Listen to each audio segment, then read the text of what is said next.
आपने जो साड़ी पहनी है उसका जो बॉर्डर है उस पे जो डिज़ाइन बनी है उसको क्या कहते हैं। तो दरअसल वो वर्ली पेंटिंग बनी हुई थी उस पे। तो फिर उन्होंने उसके बारे में भी पूछा कि वो कहाँ पाई जाती है, तो वो महाराष्ट्र में वर्ली ट्राइब द्वारा बनाई जाती है। तो ये सवाल मुझे लगता है बहुत ही इंटरेस्टिंग सवाल था। जहां चाह वहां राह। गाजियाबाद की डॉक्टर अपाला मिश्रा ने वो कर दिखाया जो कोई न कर सका। उन्होंने यूपीएससी की परीक्षा में न सिर्फ 9वीं रैंक हासिल की, बल्कि इंटरव्यू में रिकॉर्ड तोड़ नंबर भी पाए।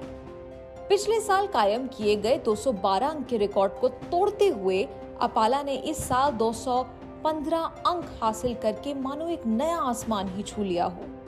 अपाला ने खास बातचीत में बताया कि उनका इंटरव्यू राउंड करीब 35 से 40 मिनट चला। अब आप कहेंगे इतने लंबे इंटरव्यू में आखिर अपाला से क्या-क्या पूछा गया? आपको बता दें कि इंटरव्यू लेने वाले पैनल ने अपाला से कई सवाल किए, लेकिन अपाला को सबसे दिलचस्प सवाल लगा जब पैनल ने उनसे उनकी पहनी हुई साड़ी पर बने डिजाइन की चर्चा की। बाकी आप खुद उनकी जुबानी सुन लीजिए। जी, एक सवाल जो मुझे बहुत इंटरेस्टिंग लगा वो ये था कि आखिर में मुझसे पूछा कि आपने जो साड़ी पहनी है उसका जो बॉर्डर है उस पे जो डिज़ाइन बनी है उसको क्या कहते हैं। तो दरअसल वो वर्ली पेंटिंग बनी हुई थी उस पे। तो फिर उन्होंने उसके बारे में भी पूछा कि वो कहाँ पाई जाती है, तो वो महाराष्ट्र में वर्ली ट्राइब द्वारा बनाई जाती है। तो ये सवाल मुझे लगता है बहुत ही इंटरेस्टिंग सवाल था। अपाला के पिता अमिताभ मिश्रा आर्मी में कर्नल और बड़े भाई अभिलेख मेजर हैं। आर्मी और इससे बड़ी चुनौतियों पर भी अपाला से सवाल किया गया। सुनिए क्या था अपाला का जवाब। जी हाँ, चूँकि मेरे जो पिताजी हैं वो डिफेंस में हैं, वो आर्मी में हैं, तो आर्मी से रिलेटेड मुझे सवाल पूछे गए थे, जिसमें से एक बहुत अच्छा सवाल ये था कि आपने आर्मी को इतने पास से देखा है, तो आपको उनकी अच्छाइयाँ तो पता हैं, लेकिन आप चैलेंजेस बताइए आर्मी के कि क्या चैलेंजेस हैं जो फेस कर रहे हैं। तो वो भी एक अच्छा सवाल था। उसका आपने क्या जवाब दिया था? जी, मुझे लगता है कि आर्मी में चैलेंजेस तो हैं, लेकिन साथ ही साथ इम्प्रूवमेंट्स भी लगातार हो रहे हैं। जैसे सबसे पहली बात मैंने कही थी कि जो जेंडर रेशियो है आर्मी का, वो थोड़ा डिसबैलेंस्ड है, और विमेन की इंट्रीज़ के बारे में कहा था मैंने।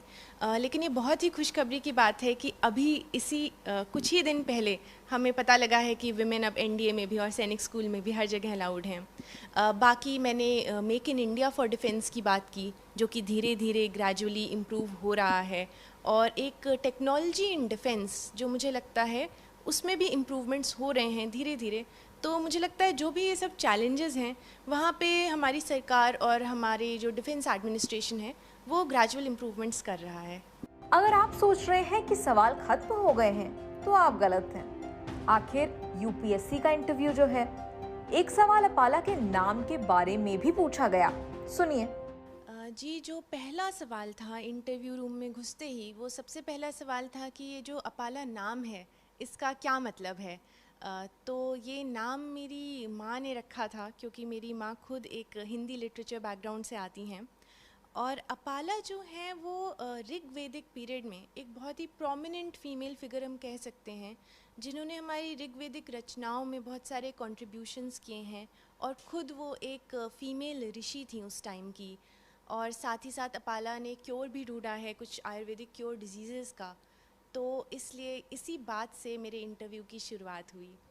शुरुआती दौर में अपाला ने बीडीएस की पढ़ाई की, लेकिन बाद में विचार आया कि वैश्विक स्तर पर देश सेवा करने के लिए सिविल सर्विसेज की तैयारी की जाए।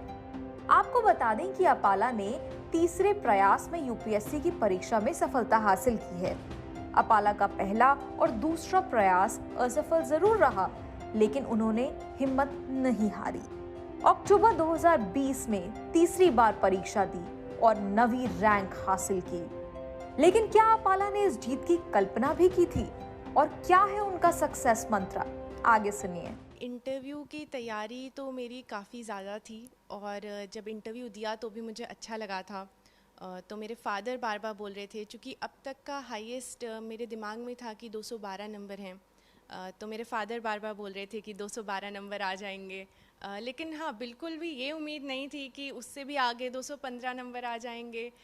तो डेफ़िनेटली मैं बहुत ही ग्रेटफुल हूँ कि मुझे इतने नंबर मिले इंटरव्यू में। एक आपका सक्सेस मंत्रा जो आप बताना चाहेंगी, कहना चाहेंगी बाकी सभी एस्पिरेंट्स को। जी, मुझे लगता है सेल्फ़ कॉन्फिडेंस बहुत ज़्यादा ज़रूरी है इस एग्ज़ाम में। भले ही कोई भी स्टेज हो, प्रीलिम्स, मेंस या इंटरव्यू, खुद पे भरोसा रखना और खुद को काम और कंपोज्ड रखना बहुत ही ज़्यादा ज़रूरी है।